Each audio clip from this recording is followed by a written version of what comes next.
The overall goal of this procedure is to demonstrate the preparation of clinical-grade dendritic cells for immunotherapy. This is accomplished by first freezing peripheral blood mononuclear cells isolated from leukapheresis.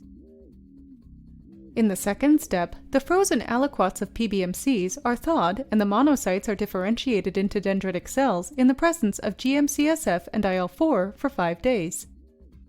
Next, the dendritic cells are harvested, pulsed with peptides, and matured overnight with the TLR3 agonist poly-ICLC. During the final step, the mature dendritic cells are harvested and frozen in aliquots. These frozen aliquots of mature dendritic cells can be thawed, transferred into syringes, and injected back into the patients as part of their immunotherapy. Demonstrating the procedure will be Meredith Spadaccia and Farah Hasan, both research techs in my lab.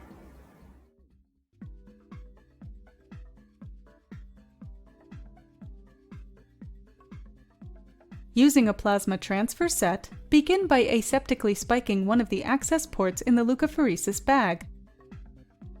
Then use a 60 ml syringe to transfer the leukapheresis into a sterile 500 ml bottle.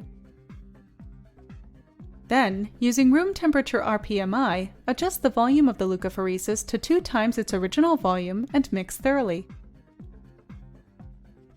After gently mixing a bottle of Ficol Pack Plus, add 12 ml of the solution into sterile 50 ml conical tubes, and then carefully layer 30 ml of the diluted leukapheresis product into each tube of Ficol. Be careful not to disturb the interface between the Ficol and the cell suspension. Centrifuge the tubes for 20 minutes at 1000 G.